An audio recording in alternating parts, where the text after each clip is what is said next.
shout out. She's watching from home, Elisa Strada, our former senior director, who helped set this up and organized us so well so that we were ready and off and running. To our NewsHour West, our new friends, Phil, thank you so much, and Madison and Stephanie and Adriana and all the team. You guys have been so welcoming. The PBS Arizona PBS staff, thank you so much. You guys were amazing when you came in for feedback for our students. Okay, so there's supposed to be slides. There's not, so I'm just looking at my list. The whole Walter Cronkite staff, Lisa, Joanna, Beth, Shakia, Sophia, Jessica, Dean Batts, actually, we met him in the elevator on Sunday, and without him, we would not have been able to print our scripts because he led us into something that we were locked out of. So thank you, Dean Batts. The CSI tech team, who was just helping us fix some issues. ASU Dining, they're not here anymore, but Stephen Fisher was amazing, and ASU Housing put us up and helped us with everything that we need. Also, just very quickly before we get on with the show, bear with me. Thank you to our funders. So we have amazing funders who support the work. They're paying for our wonderful barbecue right now, and they have been with us behind this journey that started in 2009 all the way.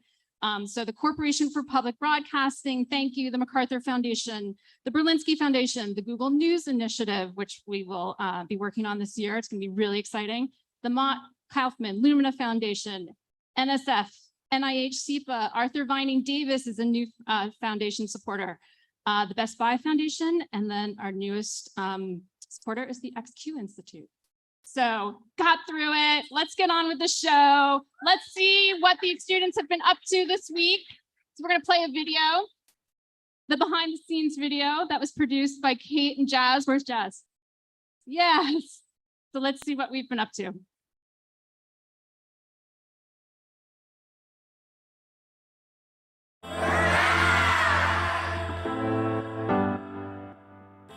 The Student Reporting Labs Academy is the best week of the year. It's an opportunity for students from around the country to get together, meet each other, meet students who have a similar passion for journalism. They learn video, they learn audio, they learn lighting. To be at the Academy is kind of surreal. Sometimes I'll just say out loud, oh my gosh, I'm in Phoenix, Arizona. Being here at the Walter Cronkite School of Journalism and at the Arizona State University, it's really a great space to do journalism, a great space to do learning and teaching. It's been really wonderful learning about NewsHour West and meeting Stephanie Tsai and Phil. I learned so much from Phil Moravia, and he gave us like a session just about like storytelling.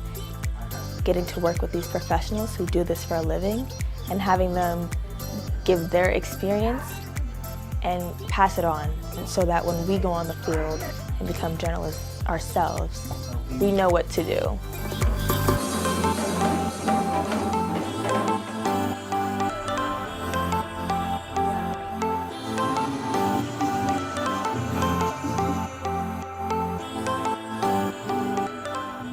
One thing we learned about was rack focus shots and just finding new creative ways to make shots that I'd never learned like at home was really awesome. I love to see kids' eyes light up when they're learning and they're operating equipment and they're excited about telling their stories. Everyone here is so friendly and so helpful and so passionate. I feel like I can talk to anyone and come out on the other side just a better storyteller.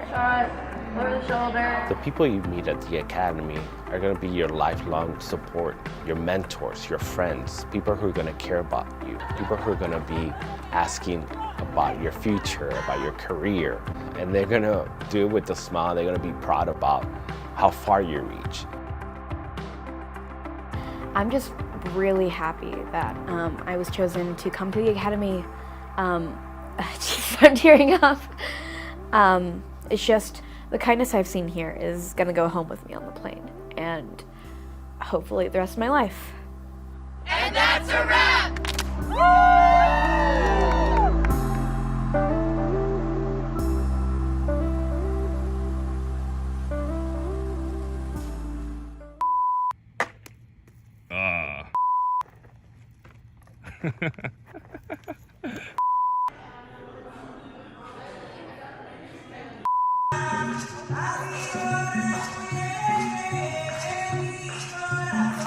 As I walk through,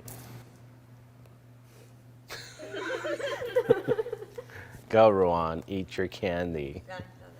That was Rowan eating candy.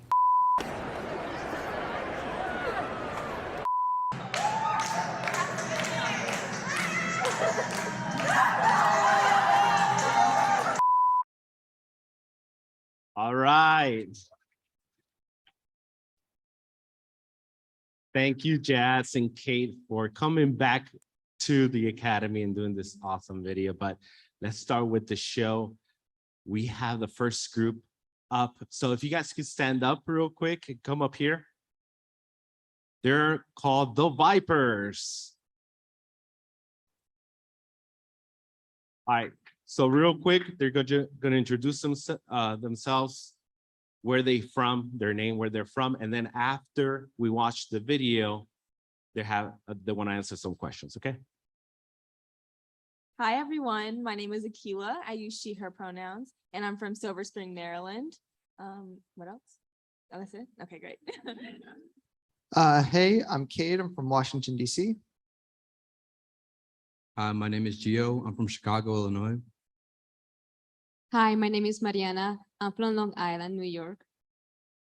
Michael Kaufman. I teach at the Frederick V. Pankow Center in Clinton Township, Michigan.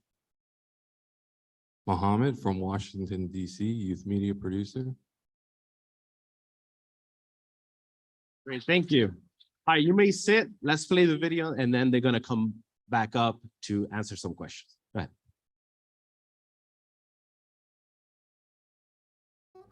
من وقتی 9 سالم بود یعنی ازم وقتی خودم شناختم پیدا کردم. I paint a lot of skulls, but I don't. من وقتی The system's not. There you go.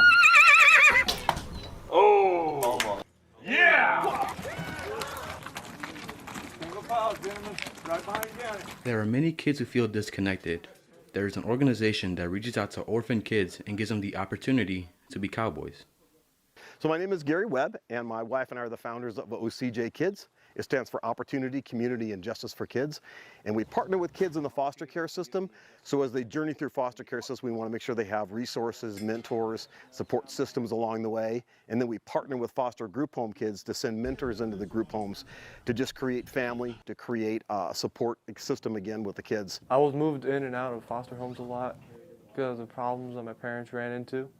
But I've always made it back to them. Sometimes you can feel like special once you like find a family, or sometimes you just feel like a disconnect because you don't have your actual family with you. The staff not only get to help the kids, but they get to build relationships and connect in a positive environment. My father flew the coop when I was 8 years old. My mom was in and out of my life.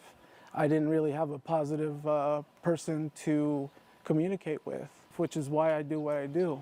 Is because I grew up in a broken home.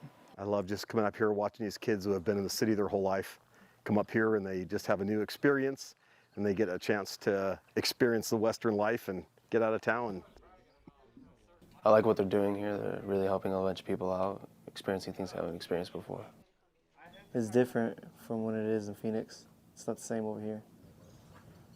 My favorite activity is probably horseback riding, because it's a fun way to just get out of your head. This experience gives these kids the feeling of acceptance, creating a turning point in their lives. Had a kid that was afraid to ride horses, and he came out here was just petrified, and we really encourage the kids to get on the horses because it gives them the whole complete experience of camp. They took care of him and just had special attention on that one kid, and he got on the horse, just rode the arena, and it was life-changing for him. He'll never forget it. I'm surrounded around people who care about me and love me.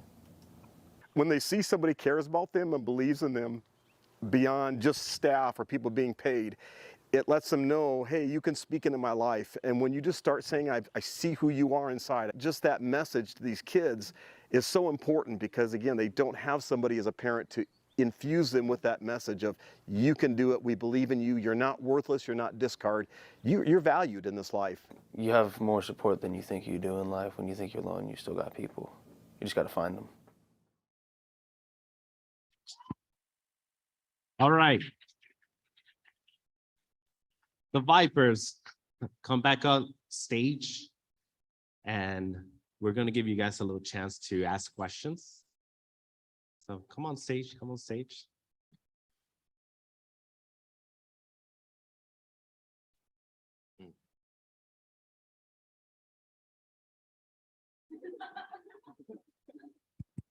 All right, guys, you ready to talk about what we did this week?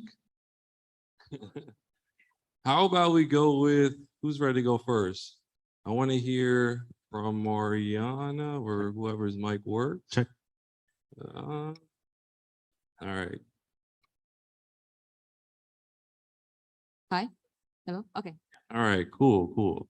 So not that many questions, guys, but first, can somebody just like tell me what was your favorite experience about the last week in producing this video? I think my favorite experience was definitely getting to the site and interviewing the people because their stories are like so different from anything I've heard like before. And just hearing like such unique people about like the foster kids and like what they are and all the stuff. It was such a unique experience. And I seriously, at one point, I started like tearing up because I was like, wow, this story is like so unique and it has so much power. And I was just so happy to be there. Yeah, I enjoyed getting out to site as well. The scenery here in Arizona is beautiful, the mountains and the cactus, and especially getting to see the kids going out. And as they said, they've been in the city for most of their lives, and getting the experience of getting on horseback and going through the trails and getting to see that was really cool.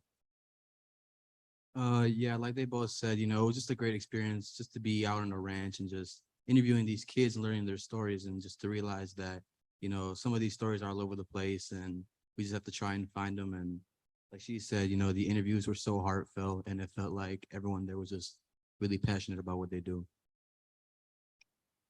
I think it was really eye-opening to see that we all have here in this room some sort of privilege that these kids don't have, and being able to put myself in their shoes and see it, the world how they see it, at least for 2 days. It was really awe-inspiring and eye-opening. All right, I guess I'll ask just one more question real quick. So like, I'm wondering, what is one thing you learned? It could be like a technical skill or something you learned about yourself this week that you'll never forget, that you'll take with you in the future. I think something that I'll never forget and that I will take with me in the future is the camera work. What's the name of it? No, I hate that. Yes, that was so helpful when we were outside in the sun with no clouds, especially waking up and being there at 7 a.m. Getting up at 5 was on vacation was something I'll also never forget. Yeah, I also do want to say getting up at 5 or like 4:30 was very wild to me. Yeah, but I mean, just like being able to how to work those cameras and just how to get the right shots and just like the lighting of it, it was something that I haven't experienced before and something that I learned throughout the journey. And I'm happy that I'm able just to know how to work it and just have fun with it. Okay, so I just want to say I am not a morning person. So waking up at 5 a.m., it was such a struggle, seriously. But I actually enjoy just like waking up and going to like the ranch. And I think that one thing that I really learned was how to manage the camera, because I haven't really like touched a camera that much.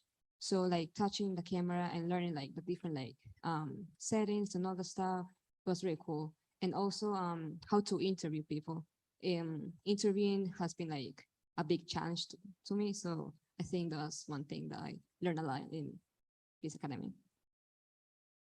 So I think one skill that I'll personally take away from this experience was how to do storytelling, especially in the editing process, finding a good hook in order to get the viewer engaged in the story, and then build on that from there and really tell the story in its fullest, but also in a way that that really captivates the situation, and what an experience it was, not only for us, but for the people in the story.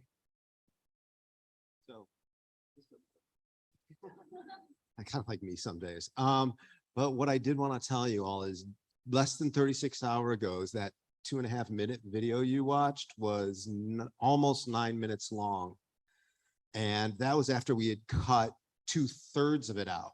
And we started this process, and I told the kids when we got back, they were very excited, and they're looking at their footage and they're like, this is great. And I'm like, just get ready. You're going to get rid of about 80% of it. And they looked at me like, do you hate this?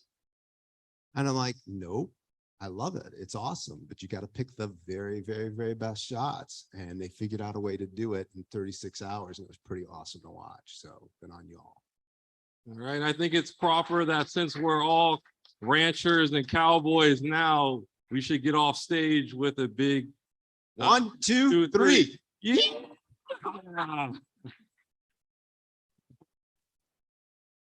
Thank you. Thank you. Well, I know some of you might be interested. I don't know if any of you have a question for them, just one, because I don't think we could go any, we have other groups. Anybody has a question for them about their story? No? Okay, we can move on. All right. And how do you guys come up with the name, the Vipers? How was it? What was it? So the way I came up with it was, I was thinking about just like things around here, and then the thing that popped up was sports teams. And since they have the Arizona Diamondbacks, I wanted to do something that related to that, and just like snakes. So I chose a viper. Sure. Okay, so how we got Gio to choose our names was that the first Zoom call that we had, it was just 4 of us. It was Muhammad, Kaufman, and then me and Mariana. The boys were nowhere to be found, right? So then, by nature, we just assigned them roles. And Gio so happened to be the person who got to choose the name. Great. Give it up for the Vipers.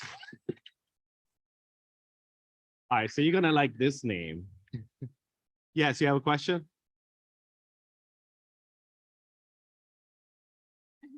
How do you guys find this story? All right. So we start off with a little brainstorming session, but me and Kaufman went on our own little searches, and Kaufman was like, hey, Muhammad, let's Google Cowboys.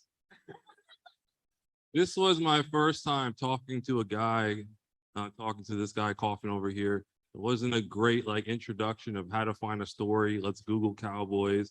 And I just went with it, and I guess it worked out. So tell them a little bit about how you got inspired to Google Cowboys, Kaufman.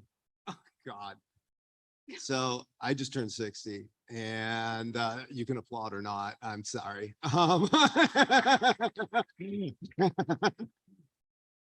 And we went to Vegas with my wife and I, and we rode some cowboys. We rode some horses. And I said to Muhammad, I just want to have an excuse for PBS to kind of pay for me to ride on a horse. I didn't get to ride on a horse, and neither did the kids, but we got a great story out of it. So it was really well worth it. All right, thank you. All right, you're gonna like this next group name because they're called Briefly Livestock. All right, I'm just gonna go to your table, and you guys can pass the mic around, and you want to give an explanation for Briefly Livestock? I'm gonna let one of my student Academy fellows explain the name, but we could go around and say our names. My name is Bridget, youth media producer, and I'm from Virginia. I'm Lucy Pegg. I'm from PA, Pennsylvania. I'm Alexis, and I'm from Michigan. Hi, I'm Orion Boone. I'm from Tampa, Florida, and I go by he, them pronouns. And I was the one who came up with Briefly Livestock. So I'm gonna give the mic to Anurag, and then he can. I can say. All right. Hey, I'm Anurag. I'm the graphic designer at SRL, and I live in Brooklyn, New York, and I go by he, him. So we were initially supposed to do the goat yoga story that you will see eventually, but then we changed it. So when in the beginning, we thought we'll call ourselves the goats, but we were not going to be the goats anymore. So we were Briefly Livestock.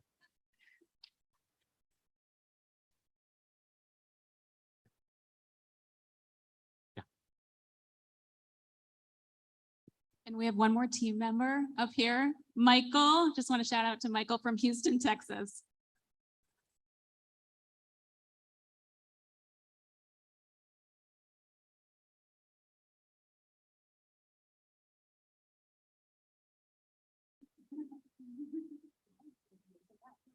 Yeah.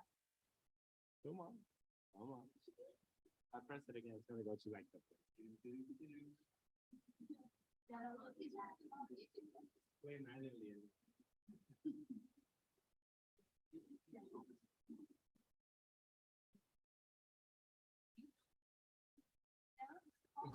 من وقتی 9 سالم بود، یعنی ازم وقتی خودم شناختم پیدا کردم، دیدم که خیلی در گیتار علاقه دارم، اما ایران بودیم، شرایطش نبود که من گیتار داشته باشم و استفاده کنم و بزنم.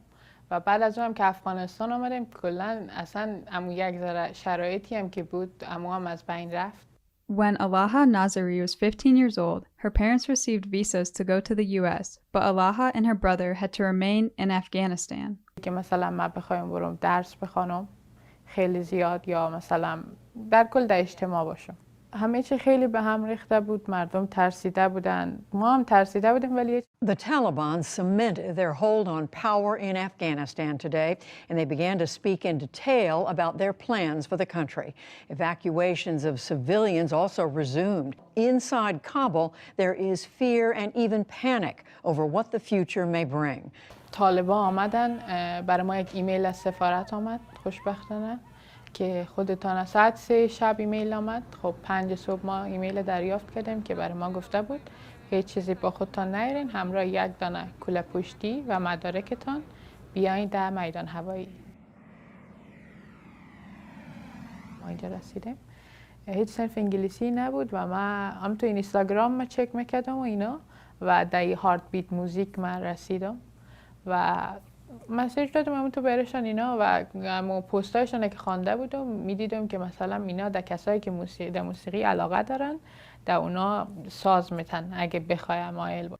Heartbeats, a Phoenix organization, was created by Riley Novak when she was only a sophomore in high school. Heartbeats is a youth-led organization dedicated to creating meaningful connections between the refugee community and our volunteers through music. I think it's really important when a refugee arrives in the US, we acknowledge that they weren't able to bring their instruments with them. Many of them can only bring one suitcase. And so for those refugees who were musicians in their home country, they aren't able to have that with them in the US. And so just knowing the emotional benefit that playing your musical instrument has as someone who is a musician, and I know the relief I get when I play my instrument, being able to bring that back to them when they're in the US is really important. Heartbeats collects musical instruments from around the Phoenix area. The guitar that Alaha received was donated by Christopher Bertram, a local musician. I got in touch with Heartbeats, met Heartbeats, like one of the more down moments of my life. Music was kind of almost like a mindless activity that I just kind of was going through the motions on. I know for a fact the timing of meeting Heartbeats and donating that guitar re-sparked my passion for music. It was very easy to part with a lot more, than just that guitar, because I like the idea of welcoming people that are just coming from wherever. حس خیلی خوبی بود. من یعنی یه وقت اول یه گیتار نداشتم که از خودم باشه. این گیتار واقعا در من حس خوبی داد.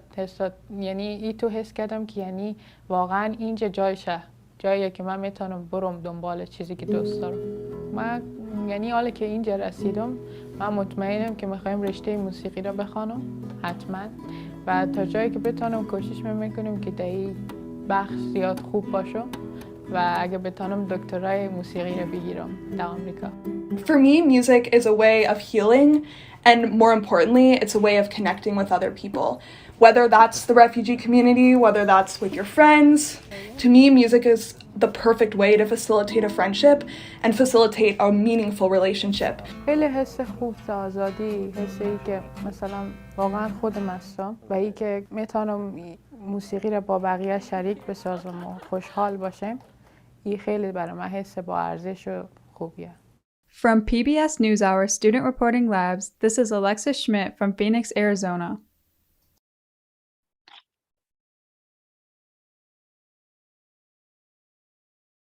All right, briefly Livestock, come on stage.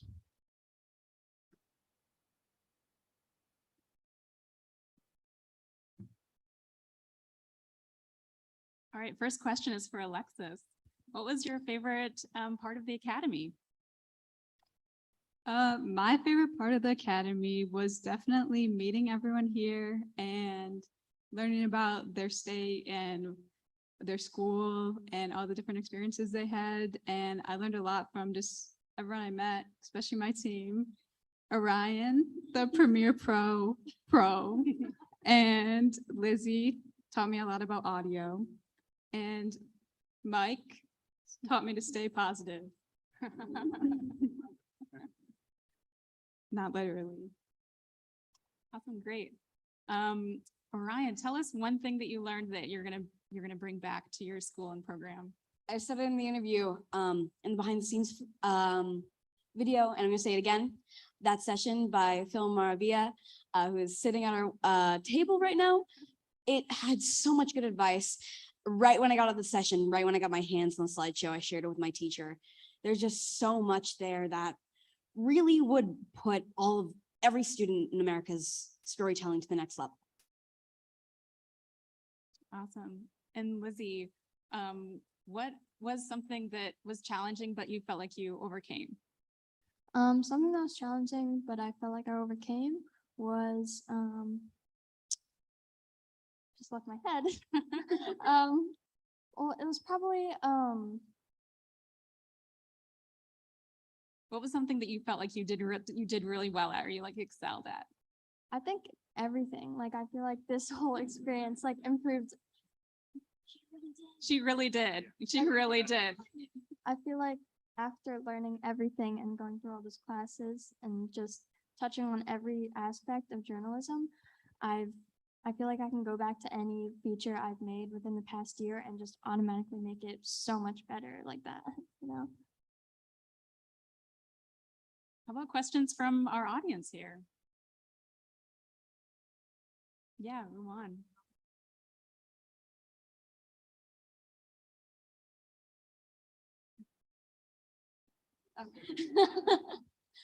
So I was the one who interviewed Alaha, and it wasn't too terribly difficult to interview with the translator.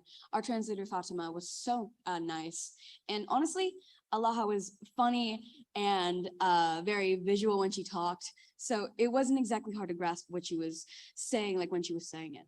The hard part was knowing when to cut the video. So we had Fatima come in during one of our editing days and translate all the sound bites that we had got during our stay.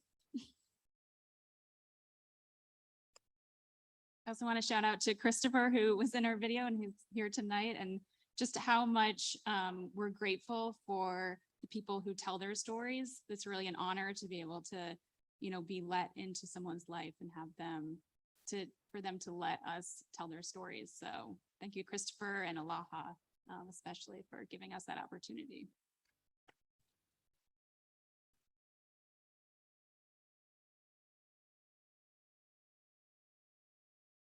Okay, thank you.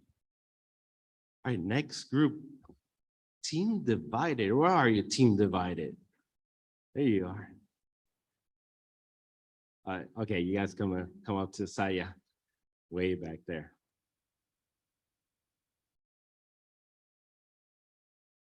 All right, Team Divided. Why are you guys divided? You guys can share. I'll here, you answer that.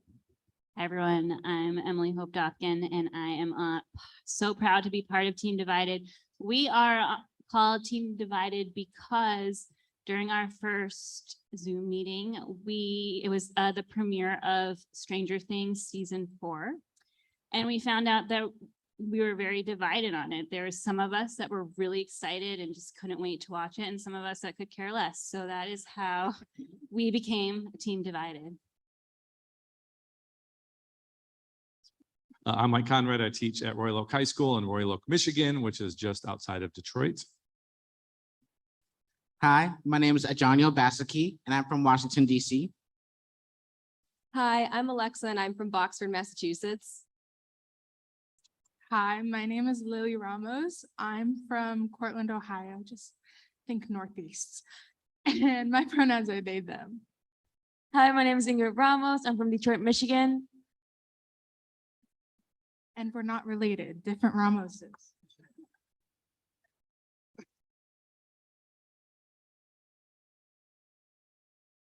And this is La La Land. All right, thank you. Hopefully it works this time. Or Chris, if you're up there, play the next video.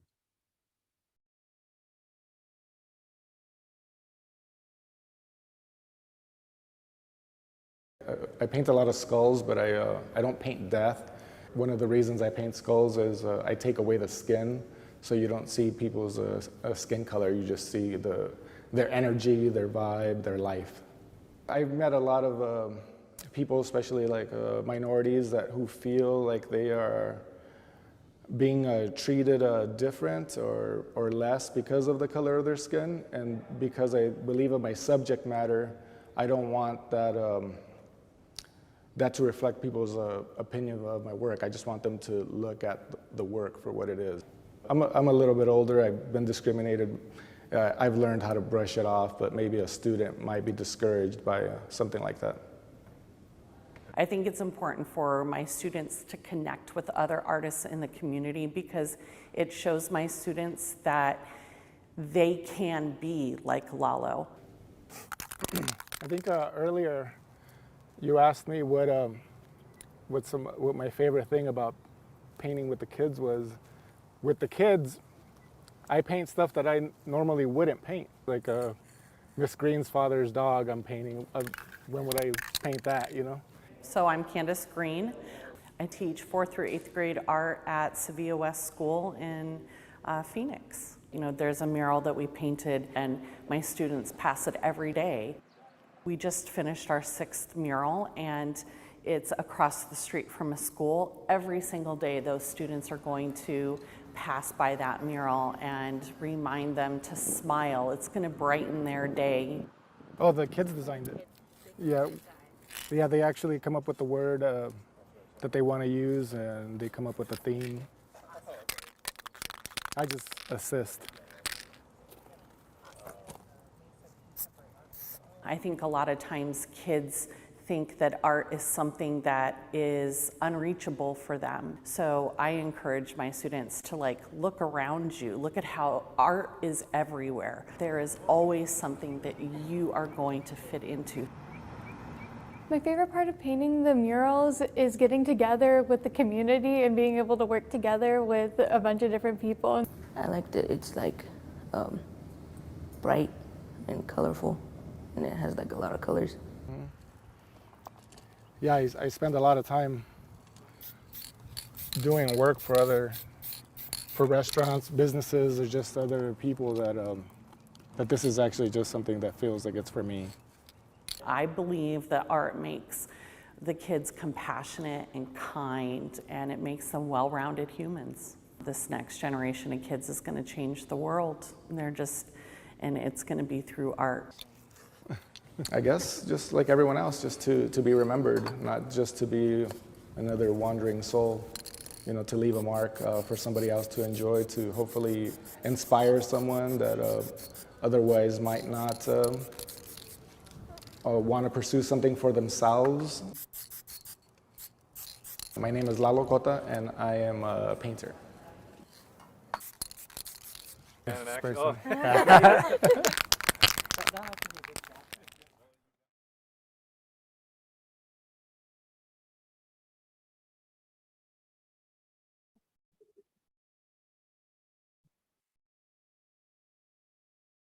Alrighty, team.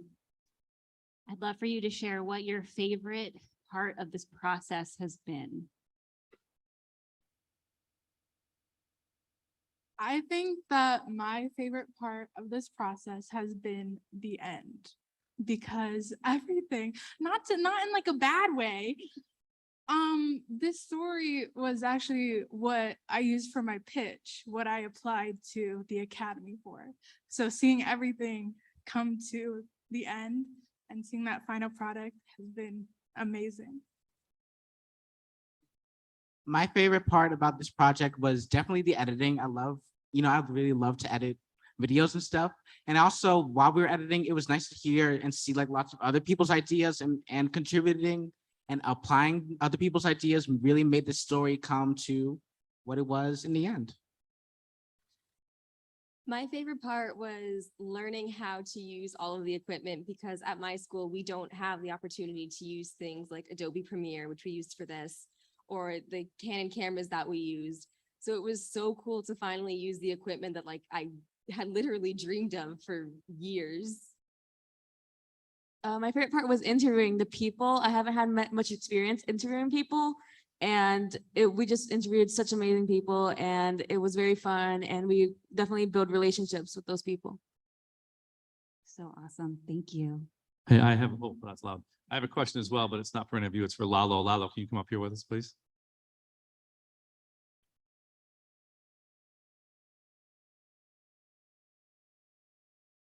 He's kind of a big deal.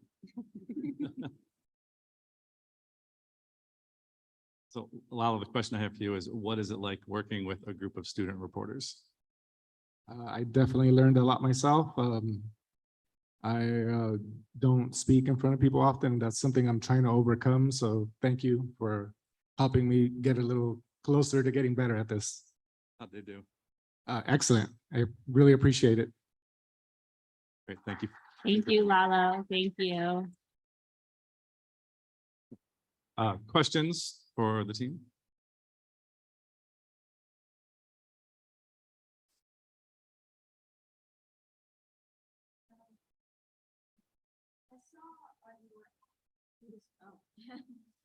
I saw he was answering questions while he was spray painting. Why did you guys choose to have the interview while he was like working on his art? Two microphones. We really wanted it to feel like you were there with him. Like we wanted whoever may be watching this to feel like, like you're just there. It's just a conversation that you're having with like a really cool dude that just so happens to do all these amazing things. We wanted to feel really natural and really just put you as close to that story as possible.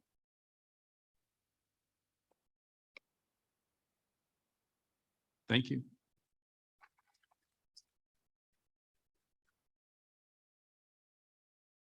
All right, next group up. Unsalted Butter. With Unsalted Butter. Come up, come up. All right, you guys could introduce yourself, and if you guys want to watch the screen from here, you could do so. There's some chairs for you guys, okay? Go ahead. Hi, my name is Natalie Lett, and I'm from Kauai, Hawaii. Hi, I'm Savannah, and I'm from Rhode Island. I am Berto Suarez. I use he, him pronouns, and I'm from Rockville, Maryland. I'm Marla Brown. I'm from New Jersey, and I use she, her pronouns. Hi, I'm Jayla. I'm from Maryland. I'm SRL production assistant. Hi, Chris Schwalm, youth media producer from Seattle, Washington. If you're curious about Unsalted Butter, we had if I'm correct, we had an icebreaker on our first call, and they were to put up an emoji that most represents them. And I believe it was Natalie that put up a stick of butter, right? Did you want to talk about that real briefly? Yeah. I really just have a passion for butter, It's just so good. And no, it's because I can't draw and I could do a rectangle, fortunately. And so that is it just spiraled, and we had salted butter, melted butter, a couple of names there, but we had to stick with unsalted because that's arguably the best kind.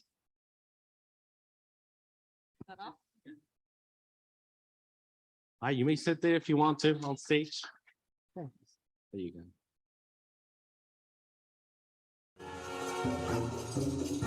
You're only allowed to be a diva on stage. At performances in your daily life, you have to be approachable and you have to be humble. Founder and instructor Frank Ornelas began Rascapatateando Dance Company in his backyard with a dream. Ornelas' dream is now celebrating its 6th year as a pre-professional studio in Phoenix, Arizona, specializing in a fusion of traditional and classical dance. Latin American folk is rooted in in religion, tradition, everyday holidays that people celebrate. And I like to educate the audience. Latin American folk goes beyond the Mexican hat dance or the bamba. So I'm trying to transform that and give them a spectacle where they're like, wow, we've seen this before, but not at this level. The company's style connects young dancers like 17-year-old Litzy Bugdud and her younger sister to their culture. Este estilo de baile es de México y yo soy nacida de México, entonces me conecta mucho porque son mis raíces. But for many families who struggle through today's economy, the cost of dance is out of reach.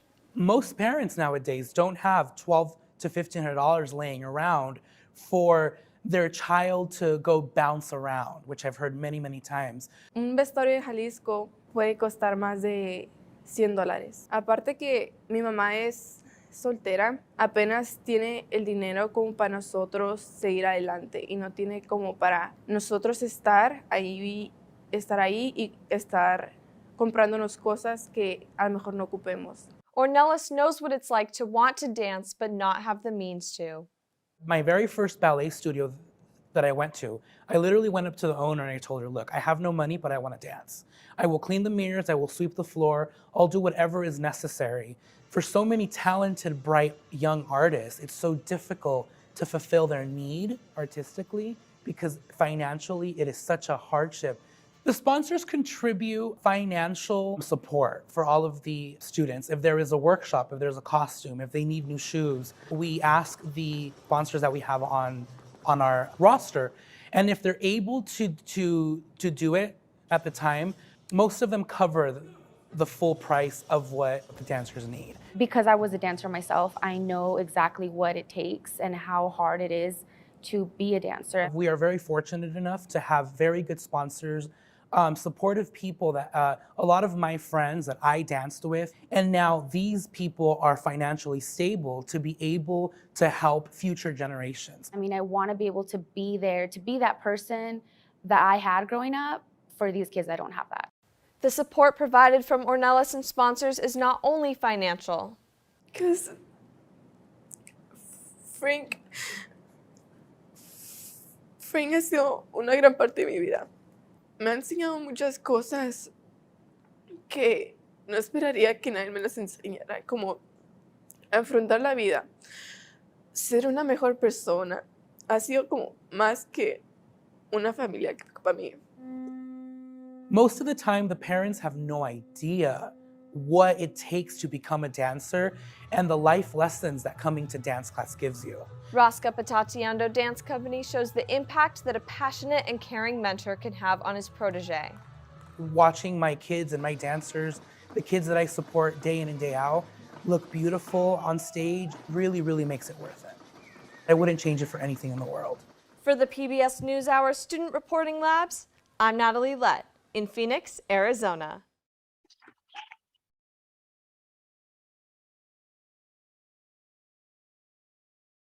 All right, Unsalted Butter, come back.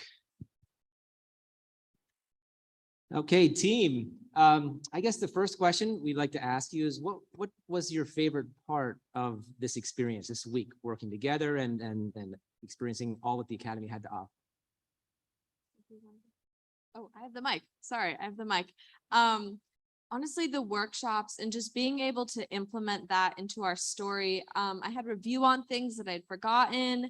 I've had, I learned a lot, especially with the lighting, with the interviews. This is the first time I've done an interview with this kind of lighting and this kind of excellence, I guess, in the lighting. And it was amazing. It was an amazing experience. And also just interviewing somebody who's so passionate about what they do and was such an amazing person to work with and was very happy to work with us, which is a privilege that we don't always get as journalists.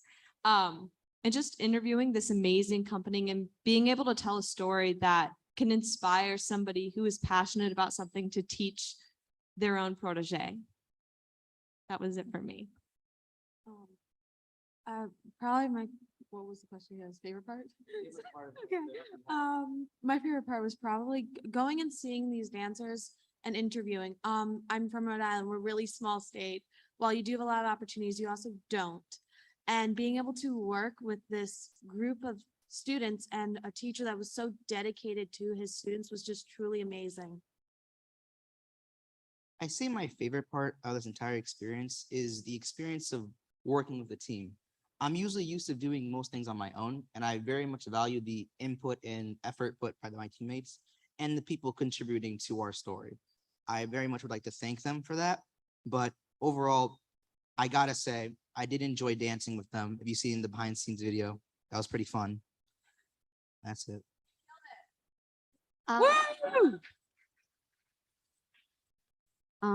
Shoot, I mean, I hate to say it, but when I came in here, I wasn't really aware of like, I was never really interested in journalism. I was so into cameras and like the technical aspect. I love editing. I love audio. It's just, and I'm bleeding into my favorite part was just working with journalists that are so dedicated and like seeing the true passion behind it. I mean, it's really reevaluated. Like when you edit, when you get this great footage and you take these great shots and you edit them and you change the audio, you can't like, you have to understand the passion behind finding that story, getting that story. So you can like, it's just changed my whole editing process completely. I mean, I'm really impacted for life. If I go into editing as a career, which I really want to, I mean, this experience is going to change that forever. And I really have to thank you guys for that. Seriously, you guys are amazing.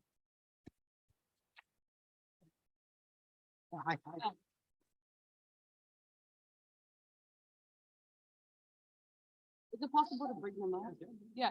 Okay, we're gonna have Frank and everyone come up, please.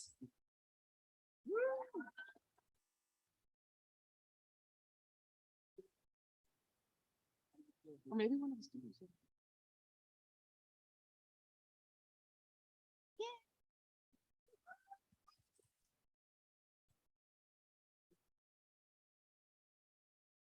you guys want to ask the question? So how was the experience of being interviewed this time? I don't know if it was your guys' first time, but how was that experience for you? Good afternoon. Thank you. No, it was not my first experience being interviewed. It's always fun having to explain in words what it is that we do physically and passionately. For the kids, sometimes it's a little bit difficult to put it into words, but I think I've been doing long enough to feel comfortable to express what it is that we do through movement and music and vocalize it. How was it? How was your experience being interviewed?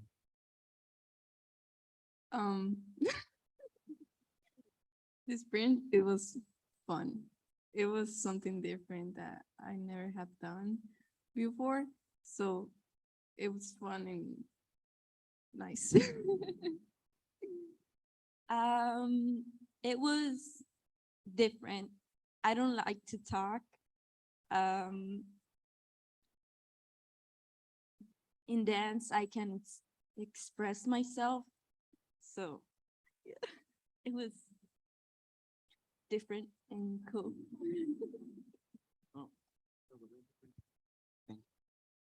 It was different because I didn't like to be on camera, but I really like how you guys make us feel on camera.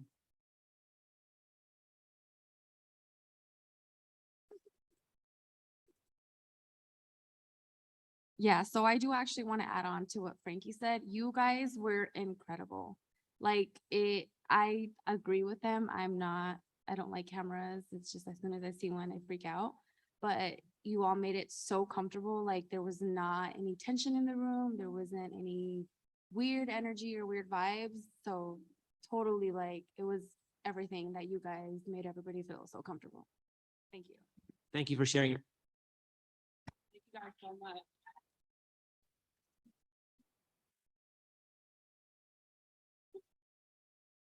All right, next group. The Prickly Pears, come up. Isn't it fun how they have to explain those names, right? All right, Prickly Pears, come up. Introduce yourself and then you guys could explain your name.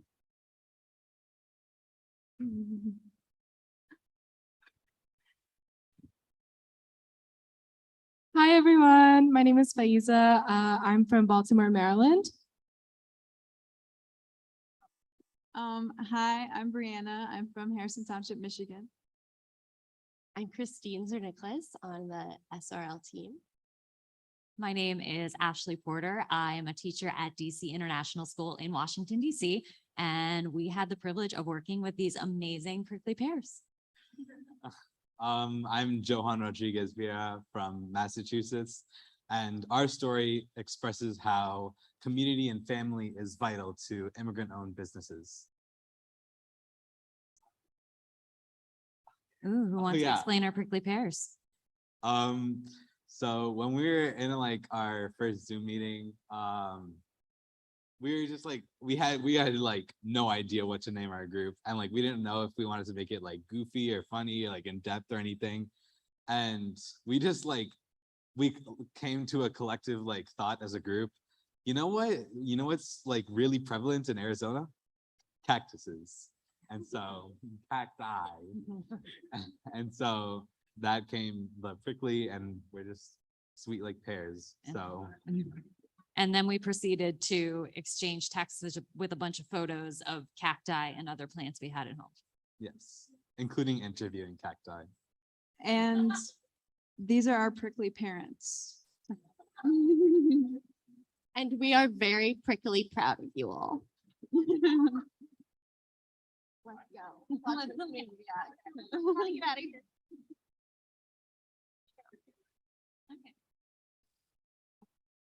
At the downtown Phoenix Farmers Market, a soap maker sells her handmade products. So you can make that scrub for whole your body. Dalat Al-Rifai is the owner of Akabar Skincare. She is also a mother of 5 who fled to Jordan after war in her home country of Syria. When I was in my country, I have a big store. I sell the clothes, the makeup, perfume. I was businesswoman. And my husband was big farmer. He has a lot of farm. So my life was so perfect. But after finding refuge in Jordan, Dalat says that it was hard for her and her children. I lose everything. I lose my house, I lose my business, my husband loses his job, loses his farm.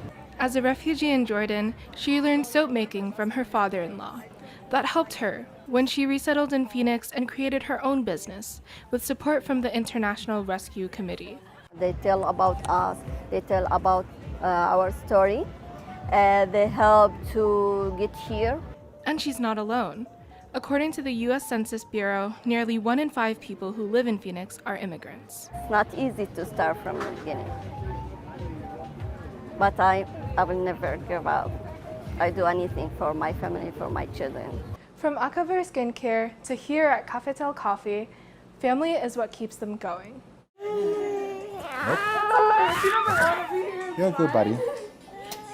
Sebastian Ramirez and his family own a small coffee shop in Tempe, Arizona. They use beans from his family's 4th-generation coffee farm in Santa Barbara, Colombia, where he immigrated from 15 years ago to join relatives. Actually, my first job was a coffee picker, so like knowing the pains for a coffee picker to like the people that are doing the process, that was hand-picked bean by bean. And you see people like going out the mountain with like 70 kilos, which is like 150 pounds on their shoulders, and it's hard labor.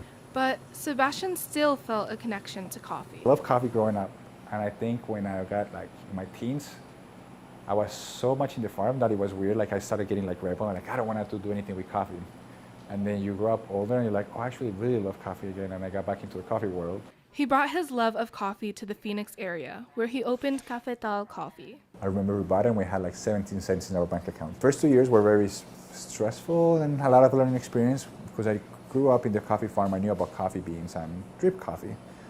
Didn't know anything about espresso, drinks, or retail, or anything like that. Cafetal Coffee's biggest goal is to give back to the community through profit sharing with employees and paying farmers better. You don't have to go and just focus on like the best and forget about there's people behind it, there's family behind it, and people start carrying all the coffee shops or other businesses. That will be success. Both Sebastian and Dalat say they formed a found family with other local immigrant-owned businesses. For example, I'm not very good at social media. I've been trying to learn. We help each other, like the little things that everybody has their strengths, how to like cross-educate each other. I feel like as a family, everyone here, they help each other, they care about each other. Whether leaving a country by choice or in search of safety, most that come to the United States are looking for a new start. They are human. They come from, bad world. They're honest. They don't do anything. They just want to live. They want to build their future for them or their children. That's what I want. For the PBS NewsHour Student Reporting Labs, I'm Faiza Ashar in Phoenix, Arizona.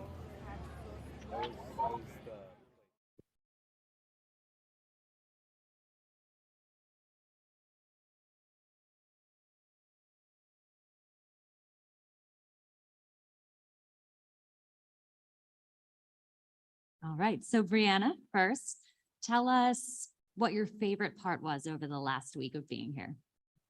Well, I really love like meeting everyone and connecting with everyone, but also learning from everyone too, because like we all come from like a bunch of different places with like really different programs. So we all like I learned like we all have a lot of different strengths and weaknesses. So like bringing it together was like really valuable, and it was really fun to just bond with my prickly pears. Yeah, I mean, there was all the skills that I've learned and like the skills that I've improved, but I would definitely say that the best thing that has come out of the SRL Academy was the relationships that I formed and the friends that I've made. And I really, really, really couldn't be more thankful for all of you and my prickly family. I would second both of the things they said. I personally don't have an SRL at my school, so it's been such a great time just working with other like-minded individuals that are all interested in journalism or storytelling of any sort of kind. And I learned so much from the adults here as well as the students, especially Ripple Delete on Premiere Pro. That has saved us multiple times, but just really being able to synthesize our skills together and just learning from each other has been really helpful. And also having just that support system that really grounds you in your journalism and your storytelling is super helpful, because that's not something I'm used to. So yeah. Give it up for our prickly pears. Any questions from the audience? Oh, I see your question.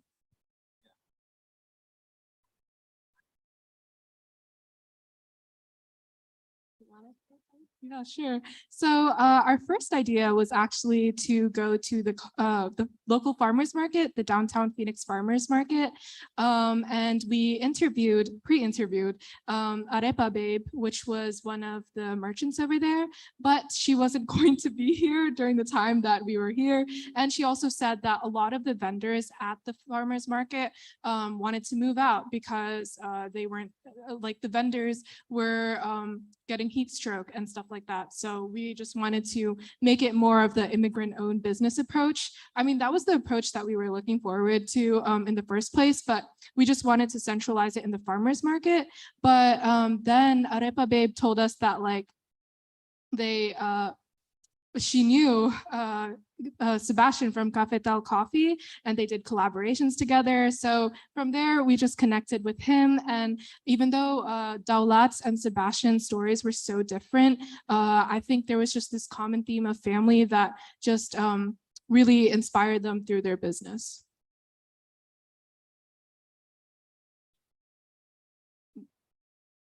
Okay, well, yeah, like, because our original idea was just to have like them all be from the Phoenix Farmers Market, but I think like we had ones that we thought were gonna work out that didn't, but I think it was good, ended up the two that we had because they like were really different, but it was really cool to see like all the like common things they had, like the family and stuff, and I think it ended up better than we could have asked for. Yes.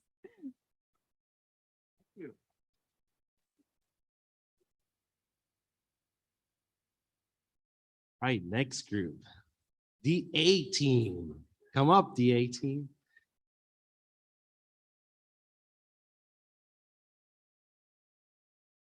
Those who grew up in the 80s and 90s, like, oh man, the 18.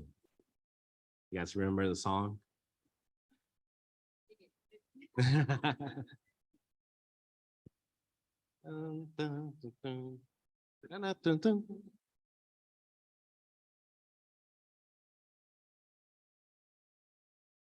Hi, I'm Michelle Coral. I'm actually from Phoenix. So thank you for all coming and sharing the time with us here. Hey, I'm Leah. I'm Janlan. I'm from Diamond Bar, California. Hi, I'm Kennedy Owens and I'm from Tampa, Florida. Hi, my name is Max. I'm from Dover, Delaware. Hi, I'm Luna Adams. I'm from New York City. Yeah. Luna, do you want to? Oh, okay. I'll do a little introduction. So, our film follows the story of the Kawambe Omawale African drummer and dancers, and they have deep roots, and it really follows their culture and their passion. Yeah. Okay, I don't really remember exactly. I think Leah came up with it. Yeah. We're bringing our A game. Bringing our A game. They're coming to Arizona, so it just kind of evolved into the AT. Yeah, and my last name's Adams. Look at that. I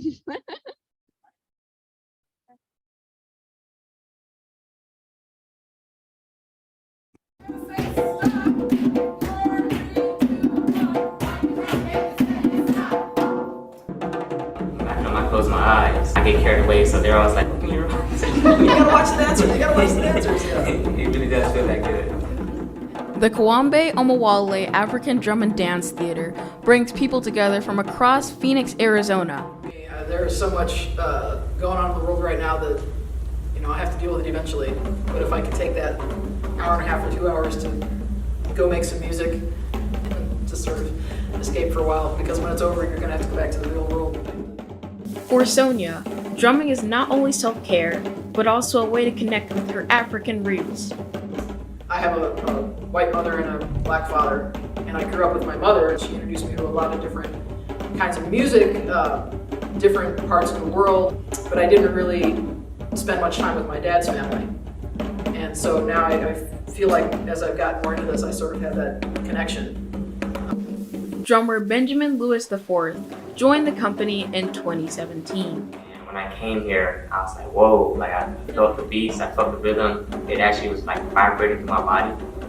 And I was like, yeah, this is what I want to do. So, and to learn the rhythms, it just takes me deeper into the culture. Dancers like Muslima Hamid are an integral part of the experience. It goes back and forth, and I think if it's a loving relationship and both people are taking care of one another, the drummer and the dancer, and trying to create something beautiful, then the communication has to go both ways. This has really changed my life. I'm just happy that I'm here. Like, I'm happy that this has found me. Not sure why it took so long. I really wish I had this as a child. So if anybody's watching this, please get your children into this, because, oh man, not saying they would keep them off the streets or anything, but it would just bring them into more of knowing themselves. So yes, definitely, to me, like I said, this is like art. The company performs all over the city, bringing joy to audiences of all ages and ethnicities. It makes me feel happy.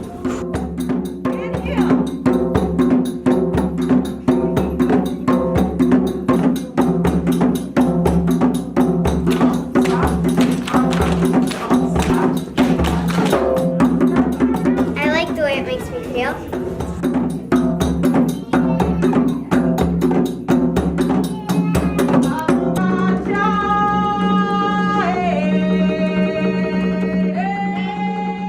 For PBS NewsHour Student Reporting Labs, I am Kennedy Owens in Phoenix, Arizona with Luna Adams, Max Allen, and Janlan Bustede.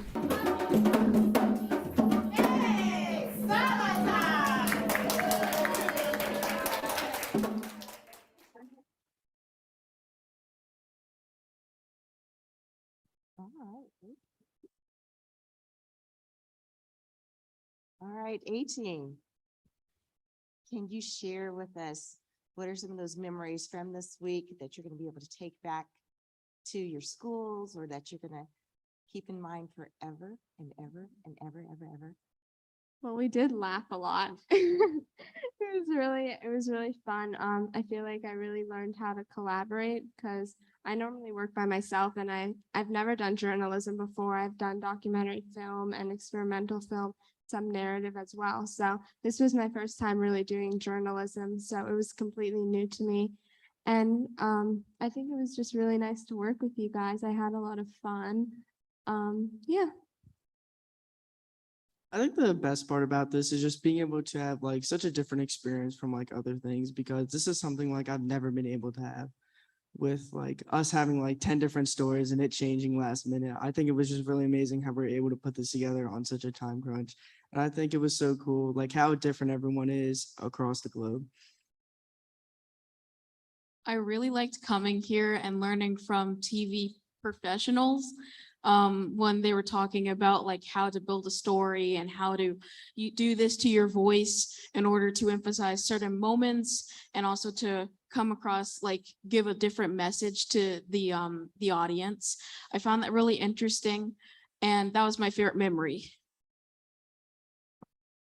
So in my school, we have a paper newspaper. So it was a really unique experience coming here for me because I learned a lot about video journalism.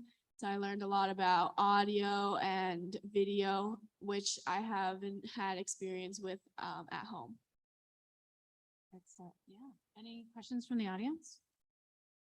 Yeah.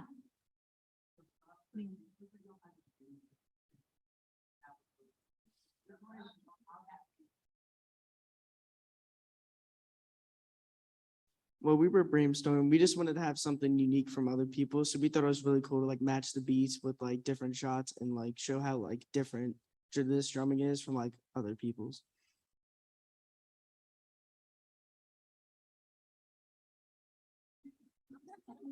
And I do have to say, when they say that there are about 10 story ideas that we went through, that we worked through with the pre-writing, every week we were sending messages, hey, check out this one, check out this one, check out this one. So they did an amazing job to be able to come here and to create a story out of nothing, and just did a really wonderful job. So thank you to you guys for the experience.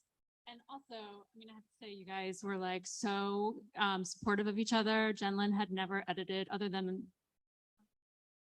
iMovie on your phone. So, and there she was editing, and she was being taught by her peers, and you guys were amazing. And they do get the giggles. It was very hard to track.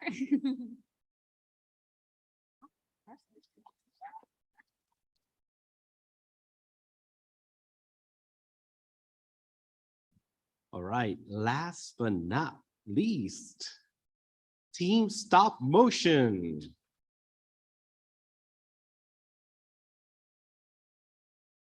They're walking in stop motion.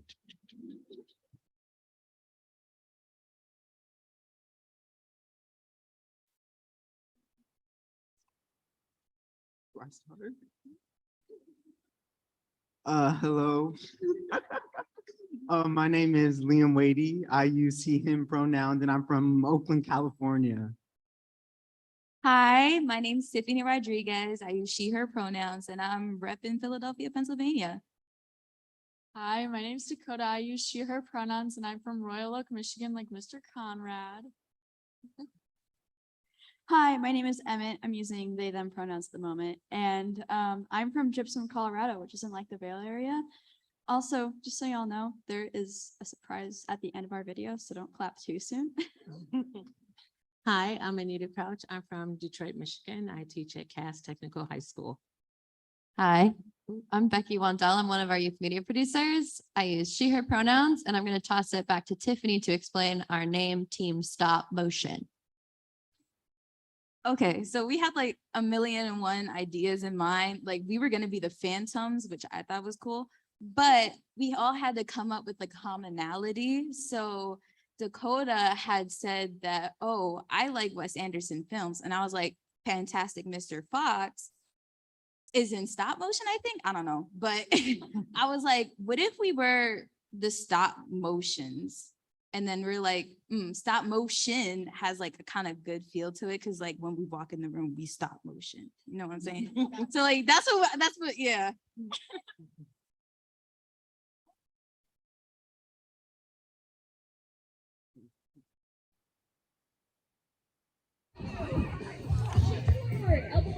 I want to go right now. Oh, bean, it's not nice. I really love just going outside and not feeling judged or not feeling like I'm not good enough.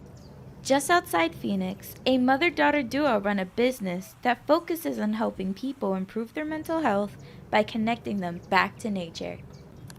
Goat yoga does have specific benefit for kids. It really helps them reach out and open up to new experiences that they might not have been able to experience otherwise. A lot of kids nowadays don't really get to have a lot of interaction with animals other than like a cat or a dog. So goat yoga gives them experience with all sorts of animals. As of February 2021, 40.8% of adults living in Arizona had experienced symptoms of anxiety or depression. But adults aren't the only ones. 87,000 Arizonans aged 12 to 17 also suffer from depression. Goat yoga is for everyone, all walks of life. Like, we have kind of like the tattooed tough guy, you know, next to grandma, next to little toddlers, you know, it's for everyone. Goat yoga has helped a lot of people, and they've come to us with amazing stories from this is how they met their husband to they have had really hard times in their lives, and this has made them the happiest they've been in a while. You know, animals can't I don't know, they can't tell you you suck, and it's just like a symbiotic relationship that always works. There are some really cool kids that come in here and they don't like yoga or they're nervous around animals, and then by the end of it they're just like laughing and having a good time and hanging out with the animals and feeding them. With smiles all around, this fascinating activity proves to be a reliever of all sorts to all ages. I personally love animals, and I've always been into the whole getting in touch with your nature side. After goat yoga, I feel relaxed. I felt like a kid again. Yeah. It's good to bring that back. Yep. It kind of started out as a joke, and it took a little while to convince people that it was a real thing, but it's been accepted, so now it's all over. You're skeptical about goat yoga? Don't be. I mean, easy as that. They're a lot nicer than I thought. A lot of my friends used to raise livestock and stuff, and their goats used to be so mean, so I was a little scared about it, but it was really fun once we got into it. I would definitely do goat yoga again. It was just so much fun. The atmosphere was fun. The instructors were really nice and helpful, gave us different poses that were easy to complete, especially since I haven't done yoga before, so I would definitely recommend it to everybody. We have lots of stories of people who have said that they battle with depression and whatnot, and they haven't smiled for years, and they come out and they just leave so happy. This is Shane coming on over here. He thinks that's a bit of In a disconnected world, adults and youth, like Summer, use goat yoga to come back to nature and themselves. Whenever I'm stressed out or in a bad mood, I like to go outside and hang out with my goats because goats don't judge, goats just love. For PBS NewsHour Student Reporting Labs, I'm Tiffany Rodriguez in Gilbert, Arizona. There you go. Good job.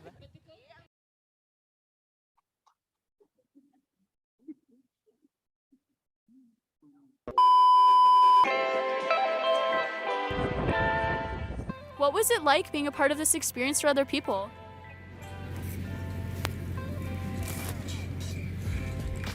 Thank you. Anything to say? No? Thank you.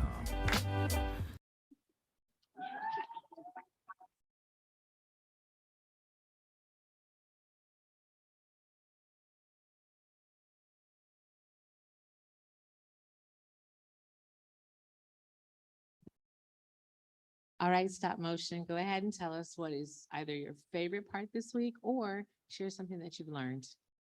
Okay, so I guess my favorite part of this week was basically learning everything that is to learn, even if I already knew it.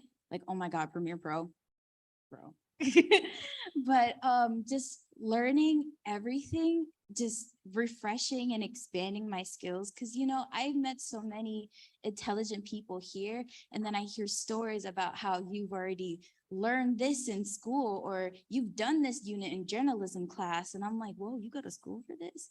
Cause unlike me, like I just have a club. I don't have that kind of access at home. So just being able to learn and be able to be with such colorful and creative characters like my team and people in the audience, it's just been so otherworldly to just create a deep connection and unity with you guys in such a small amount of time and just learn and vibe. Wait, what was the question again? Wait, tell us something that you learned this week, or you could tell us what was your favorite part of the week. Oh God. Okay. This week was one of the coolest weeks of my life. I have literally the best team ever. All of you are such amazing, beautiful people. I love y'all so much, like for real. And I just learned a lot about editing and photography. And I go to a military school, so I'm not usually around all of these creative people. So it's very like cool getting out like that climate into this type of climate. And like I'm just glad to be here. And I would just like to thank Anita and Becky for everything that they've done, because I love y'all so much. Yeah, that's all I have to say. This has just been such an awesome experience. Like my film program at home is like really good, but there's been so many new things like unlocked. Like I'm like, whoa, how did people know this? Like in Premiere Pro, I'm like, that's a thing. And like everyone coming together from all these places where like some of them I never met people from certain states, and just bringing our own personalities together and things we already knew and like putting them into one video. And of course I love my team so much. I love them just so much. I can't get over it. And of course our team leaders too. They were awesome. So my favorite part was not the scripting, but I think it was just the pure joy that not just my team, but everyone had. I mean, Liam was like, I saw his face light up when he found out that April was on all these reality shows and he's seen her on them. We all went from like being really close to losing it while scripting to like going out and dancing in the rain and having this random burst of energy that was unnecessary. And I don't know, I've learned a lot because I've only been doing journalism for like a semester, and it's like, then they're all like, do you want to have a lead on the editing? And now I'm doing it. I mean, I've learned a lot from, at school, Joy Hamilton, hi, wanted to shout her out. She's watching from home. And I've learned a lot now. So I have a lot to bring back home and on the plane with me. And I don't really want to leave, but yeah. We thank you guys. Yes. The love fest is mutual. Are there any questions from the audience? Yeah, over there. No, but I made friends with the goats. We got to pick up the goats though. You were allowed to just pick them up and we like pet them, and we did a whole photo shoot. I'm sure you'll see it at some point. I remember me and Tiffany, we were like in like the area where they have goat yoga. We had like the camera right in the middle. And me and Tiffany are like, oh my God, are they actually gonna bring out the goats like right now? And they brought the goat to me and Tiffany were like, oh yeah. It was like so much fun. And we were so hyped and energy was just there. And yeah, I wouldn't trade it for the world. Thank you. I know this is our last video, so just let's give a round of applause for all the videos we saw today.